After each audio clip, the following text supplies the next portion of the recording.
ሰላም ጤና ይስጥልን ውድ የዋልያ ሚዲያ ቤተሰቦች፣ የዕለተ ቅዳሜ አረፋድ መረጃዎችን እናልፋለን። በመጀመሪያም ታዋቂው የፖለቲካ ተንታኝ ፖለቲከኛ አቶ ጀዋር መሐመድ የአፍሪካ ቀንድ ሀገራት ፖለቲካዊና ኢኮኖሚያዊ እጣ ፈንታቸውን የመወሰን አቅማቸውን እያጡ መምጣታቸውና ቀጠናው ለመካከለኛው ምስራቅ የፖለቲካ ፉክክር ገዢ የሆነ መምጣቱንም የሚያስጠነቅቅ ትንታኔ አውጥተዋል። ጀዋር በአፍሪካ ቀንድ የመንግስትና የማህበረሰብ ጥፋት የጋራ ሽርክና በሚል ርዕስ ባጋሩትም ጽሑፍም በአዲስ አበባ፣ አስመራ፣ መቀለ፣ ሞቃዲሾ፣ ሀርጌሳ፣ ፖርት ሱዳንና ዳርፉር የሚታዩ ውጥረቶች የአካባቢውን የፖለቲካ ሽኩቻዎችን ብቻ ሳይሆን በውጭ ኃይሎች የሚቀነባበሩ የጥፋት ፕሮጀክቶች መገለጫዎች መሆናቸውን ማመላክተዋል። ጀዋር በጽሑፋቸውም እንደተነተኑት የአፍሪካ ቀንድ ሀገራት ወሳኝ የሆኑ ብሔራዊ ውሳኔዎችን ከመወሰናቸው በፊት ከፍተኛ ባለስልጣናት ወይም ፕሬዝዳንቶችንና ጄኔራሎችን በጸጥታ ወደ መካከለኛው ምስራቅ ዋና ከተሞችም ሲጓዙ ይታያሉ። እነዚህ ባለስልጣናት ከውጭ ጉዟቸው ሲመለሱ የሀገር ውስጥ ተቋማት ወይም ፓርላማና ካቢኔ በሌላ ቦታ የተወሰነው ውሳኔ ለማጽደቅ ሕጋዊ ሽፋን ለመስጠት ብቻ ይሰበሰባሉ። ይህ በደምና በመስዋዕትነት የተገነባውን ሉዓላዊነት ወደ ትርኢትም አውርዶታል ሲልም አቶ ጀዋር ይህንንም ተችቷል። ወቅታዊ የአፍሪካ ቀንድ መሪዎችም አካሄድ በ19ኛው ክፍለ ዘመን የዝሆን ጥርስና የባሪያ ንግድን ካመቻቹ የዛንዚባር ተላላኪዎች ጋር ተመሳሳይ መሆኑንም ጀዋር በጽሑፋቸውም አነጻጽረዋል። የውጭ ኃይሎች ግዛቱን በቀጥታ መውረር አያስፈልጋቸውም። ይልቁንም ሀገራዊ ጥቅምን ለግል ስልጣንና ሀብትም አሳልፈው ለሚሰጡ የሀገር ውስጥ ተዋናያንም የበላይነቱን ያከራያሉ ያሉት አቶ ጀዋር መሪዎቹ የመንግስት ጠባቂ ከመሆን ይልቅም የውጭ ጌቶቻቸውን ፍላጎት በማስፈጸም ብጥብጥንም እና ግዛትንም የሚያስተዳድሩ የመግቢያ ደላሎችም ሆነዋል ሲሉም ከባድ ትችት ሰንዝረዋል። ኢትዮጵያን ጨምሮ በታሪክ ጠንካራ የነበሩ መንግስታት ሳይቀሩ ሉዓላዊነትም ክብር አጠው ለሀብታም ጥቃቅን መንግስት ጥገኛ ደንበኞች የሆኑ መምጣታቸውንም አጋልጠዋል አቶ ጀዋር። ጽሑፉ ለመካከለኛው ምስራቅ ኃይሎችም ጠንከር ያለ ማስጠንቀቂያ ማስተላልፏል።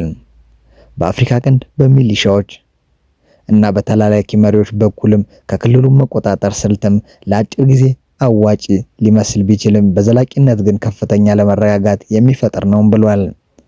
ዛሬ እየተዘራ ያለው የህዝብ ቂምና ቁጣ ድንበር ተሻግሮ የንግድ መስመሮችን፣ ኢንቨስትመንቶችና ቀጠናዊ ደህንነት አደጋ ላይ ይጥላል ያሉት አቶ ጀዋር የትኛውም ሀብት መጠንና ወታደራዊ ኃይል ከዚህ አደጋ ሊታደጋቸው እንደማይችልም ተንበየዋል። ምንም እንኳን የውጭ ጣልቃ ገብነት ቀጠናውን ቢያተረማምሰውም ዋናው ተጠያቂነት ግን የፖለቲካ ልዩነቶችን በሰላማዊ መንገድና በውይይት መፍታት የተሳናቸው የሀገር ውስጥ ኃይሎች ላይ እንደሆኑም ጀዋር አጽንኦት ሰጥተዋል። ትጥቅ ትግሉንም ከንግግር ማስቀደም ለውጭ ጣልቃ ገብነት በር ከፍቷል የሚሉት ፖለቲከኛው መፍትሄው ፖለቲካን እንደገና የህዝብ ኃላፊነት ማድረግ ለግለሰቦች ሳይሆን ለዜጎች የሚሰሩ ተቋማት መገንባትና የውጭ ተጽዕኖን በድፍረት መመከት እንደሆነም ጠቁመዋል። አቶ ጀዋር ጽሑፋቸውንም ሲያጠቃልሉ እየተካሄደ ያለው ትግል ስለ ስልጣን ብቻ ሳይሆን መጪው ትውልድ የሚረከበው የሚሰራ መንግስት ነው ወይስ በስልጣን ጥመኞች የፈረሰ ፍርስራሽ ሀገር ነው የሚለው ጉዳይ ላይም መሆኑንም አስገንዝበዋል አቶ ጀዋር። ወደ ቀጣይ መረጃ ስናልፍም የትግራይ ህዝብ በመረጠው መንግስት መተዳደር አለበት፣ ጊዜያዊ አስተዳደር መቀጠል የለበትም ሲሉ ጀነራል ሳሞራ የኑስ ተናገሩ። የቀድሞ የኢትዮጵያ መከላከያ ሰራዊት ኢታማጆር ሹም ጀነራል ሳሞራ የኑስ ከዋግኽት የትግረኛ ጋዜጣ ጋር ባደረጉት ቃለ ምልልስ የትግራይ ህዝብ መሪውን መምረጥ ብቻ ሳይሆን በመረጠው አስተዳደር ስር መኖር ይኖርበታል ሲሉም ጊዜያዊ አስተዳደሩ መቀጠል እንደሌለበትም ገልጸዋል። ጊዜያዊ አስተዳደሩ እንዳይቀጥል ደግሞ የግዴታ ምርጫ መካሄድና ህዝብ መሪውን መምረጥ እንደሚገባው አስረድተዋል። ምርጫ የህዝብ ህገ መንግስታዊ መብት ነው ያሉት ጀነራል ሳሞራ ጨምሮም አንዳንድ ፓርቲዎችና ተወዳዳሪዎች ግን ይህ ካልተደረገልኝ በስተቀር ምርጫ አይደረግም ማለታቸው ህገ መንግስታዊ አለመሆኑን አስታውሰዋል። እንዲሁም ፍትሃዊ አይደለም ብለው ሲቀጥሉም የትግራይ ጊዜያዊ አስተዳደር የትግራይ ህዝብ በመረጠው ሰው እንዲተዳደር መፍቀድ እንዳለበት ምክር ለግሰው ጀነራል ታደሰን ይህንን ያደርጋሉ የሚል ተስፋ እንዳላቸው ገልጸዋል። ይህንን ማድረግ የጄኔራል ታደሰ ብቻ ሳይሆን በትግራይ ውስጥም በሚገኙ ፖለቲከኞች ሁሉ ድጋፍ ማግኘት እንዳለበት የጠቀሱት ጄኔራል ሳሞራ ጨምሮም ምርጫን እንደ መደራደሪያ ማቅረብ ተገቢ ትክክልም አይደለም ብለዋል። ትግራይ በአሁኑ ወቅትም በተወካዮች ምክር ቤትና በፌዴሬሽን ምክር ቤት ምንም አይነት ውክልና እንደሌላት ጠቅሰው በሁሉም የመንግስት ተቋማት የሚወከሉ ሰዎች ህዝቡ መምረጥ እንዳለበትም በቃለ ምልልሱም አስረድተዋል። ጄኔራል ሳሞራ የኑስ ወደ ቀጣይ መረጃ ስናልፍም የባህር በር ለማግኘት ትውልዱ ዝግጁ ይሁን ሲሉ ሜጀር ጄኔራል ተሾመ ገመቹ ተናገሩ። ኢትዮጵያ ከባህር በር ጋር የተፈጠረች ሀገር መሆኗንም ይህንንም የታሪክ እውነት ሁሉም ዜጋ ሊገነዘበው እንደሚገባም በመከላከያ ሚኒስቴር የውጭ ግንኙነትና ወታደራዊ ትብብር ዋና ዳይሬክቶሬት ዳይሬክተር ሜጀር ጄኔራል ተሾመ ገመቹ ማሳሰቡ። ጄኔራሉ በሰጡት መግለጫ ኢትዮጵያ ከባህር በር ጋር ያላትን ትስስር ምስክር የማይፈልገው ሀቅ መሆኑንም ጠቅሰዋል። ይህንንም እውነት በዓለም መድረክ በአሳማኝ ማስረጃ አቅርቦ የማሸነፍ ጉዳይ ለሀገሪቱ ቁልፍ መሆኑንም ገልጸዋል። ሜጀር ጄኔራል ተሾመ በንግግራቸው ወቅት የሚከተሉትን ዋና ዋና ነጥቦች አነስተዋል። የታሪክ ጠባሳ የሀገሪቱ የህልውና አስተንፋስ የሆነው የባህር በር በታሪካዊ ጠላቶቻችን በባንዳዎች ሴራ አሳልፎ መስጠቱን ማወቅ እንደሚገባም ጠቁመዋል። የኢኮኖሚና የደህንነት ጉዳት ላለፉት 30 ዓመታት የባህር በር በማጣታችን የሀገሪቱ በኢኮኖሚ መጎዳቷንና ለሰላምና ጸጥታ ስጋት ተጋላጭ መሆኗንም ገልጸዋል። ብሔራዊ አጀንዳ የባህር በር ጉዳይም የፖለቲካ መጠቀሚያ ሳይሆን የአርሶ አደሩ የነጋዴውና የወጣቱ የጋራ ብሔራዊ አጀንዳ ጉዳይ መሆኑንም ተናግረዋል። ማንኛውም አካል ሌሎች ጉዳዮችን ከባህር በር አጀንዳ ጋር እየለጠፈ ለማደናገር ቢሞክርም ኢትዮጵያውያን ሳይዘናጉ ለብሔራዊ ጥቅማቸው ሊቆሙ እንደሚገባም ጄኔራሉ ጥሪም አቅርበዋል። የአሁኑ ትውልድ በሴራ የታጣውን የባህር በር ለማግኘትም ራሱን ከመቼውም ጊዜ በላይ ዝግጁ እንዲያደርግም አሳስበዋል። ኢትዮጵያ በሰላማዊ መንገድ በጋራ ተጠቃሚነት መርህ የባህር በር ለማግኘት የምታደርገው ጥረት ተጠናክሮ እንደሚቀጥልም በገለጻቸው ወቅትም አመላክተዋል። ወደ ቀጣይ መረጃ ስናልፍም ኢትዮጵያ እስራኤል ለሶማሌላንድ የሰጠችውን እውቅና በቅርበት እየተከታተለች መሆኑን በሶማሊያ የኢትዮጵያ አምባሳደር ሱሌማን ደደፎ ለቢቢሲም ተናገሩ። ከ3 አስርት ዓመታት በላይ እንደ ሉዓላዊ አገር ዓለም አቀፍ እውቅና ለማግኘት ስትጥር የነበረችው ሶማሌላንድ ከሳምንት በፊት ከእስራኤል የመጀመሪያውን እውቅና ማግኝታለች። የተለያዩ የዓለም ሀገራት እንዲሁም የአፍሪካ ህብረት፣ የአውሮፓ ህብረትና የአረብ ሊግ እስራኤልን እውቅና በማውገዝ ከሶማሊያ የግዛት አንድነት ጎን እንደሚቆሙም አሳውቀዋል። በሶማሊያ የኢትዮጵያ አምባሳደር የሆኑት ሱሌማን ደደፎ ከቢቢሲ አፋን ኦሮሞ ጋር በነበራቸው ቃለ ምልልስ ወቅትም ስለ እስራኤል እውቅና ምን አይነት መረጃ አልነበረንም በማለት ከቀሪው ዓለም ጋርም ዜናውን እንደሰማ ነው በመግለጽ ስለ ጉዳዩ ኢትዮጵያ እንደማታውቅም ተናግረዋል። በአፍሪካ ቀንድ የሀያሉን ሀገራት ፉክክር እየጨመረ መምጣቱን የተናገሩት አምባሳደሩ የሀገሪቱ ነጻነትና ሰላም ቅድሚያ ሊሰጠው እንደሚገባም ተናግረዋል። እስራኤል ለሶማሌላንድ የሰጠችው እውቅና ሶማሊያን ጨምሮ የተለያዩ የዓለም ሀገራት አውግዘውታል። እስራኤል በበኩሏ በውሳኔዋ እንደምትጸናም ገልጻለች።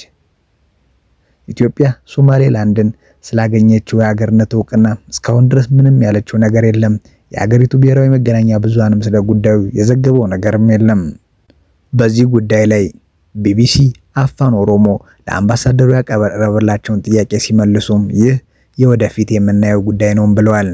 ኢትዮጵያ በእስራኤል እውቅና ተስማማ እንደሆነም ሲጠየቁ እስራኤል ስለያዘችው አቋም ምንም እውቅና አልነበረንም፣ በዚህም ጉዳይ ላይም ዝም ያልነ ብቸኛ ሀገር አይደለንም ሲሉ መልሰዋል።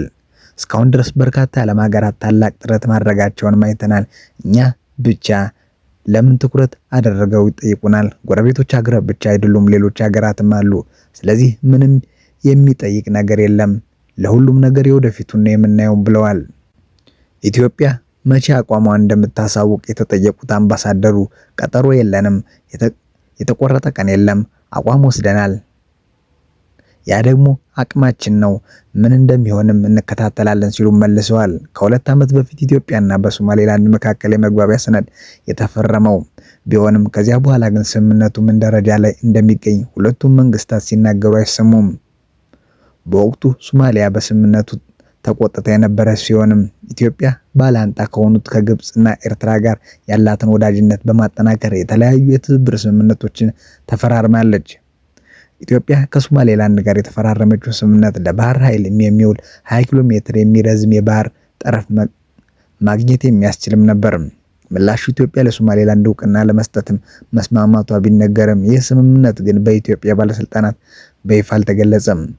ሶማሌላንድም እንደ ግዛቱ አካል አድርጋ የምትቆጥረው ሞቃዲሾ በበኩሏ ስምምነቱን ተቃውሟ ሉዓላዊነቷን የሚጥስ መሆኑንም ገልጻለች። ሁለቱ ሀገራት ወደ ወታደራዊ ፍጥጫ ይገባሉ ተብሎ በሚፈራበት ወቅት ነው ቱርክ ጣልቃ በመግባት ስምምነት እንዲፈራረሙ ያደረገችው። አለመግባባቱን ተከትሎ ሶማሊያ የኢትዮጵያን አምባሳደር አስወጥታ ከቆየች በኋላ ግንኙነታቸውን ሲሻሻል ሱሌማን ደደፎን አምባሳደር ሆነው መሾማቸው ይታወቃል። አሁን ከሶማሊያ ጋር ምንም ችግር የለብንም፣ በሰላም እየሰራን ነው ሲሉም በአሁኑ ወቅት በሁለቱ ሀገራት መካከል ያለውን ግንኙነትም ተናግረዋል። ኢትዮጵያና ሶማሊያ በአንካራ የፈረሙት ስምምነት ኢትዮጵያ በሶማሊያ አስተማማኝ ደህንነት የተጠበቀ ለንግድ አገልግሎት የሚውል ወደብ በሊዝ እንድታገኝ የሚያስችል ነው። ቢቢሲ ለአምባሳደር ሱሌማ ይህ ስምምነት የት እንደደረሰ ጠይቋቸው ሲመልሱ ወደፊት የተራመደ ነገር የለም ብለዋል። ኢትዮጵያ ከቀይ ባህር ጋር ተገልላ እንድትቀርም አንፈልግም የሚሉት አምባሳደር ሱሌማን በቀጠናው ያሉት አገራትን ጠቅላይነትም አንቀበልም በማለት መንግስት የባህር በር ለማግኘት ሰላማዊ ጥረት እያደረገ መሆኑን ተናግረዋል።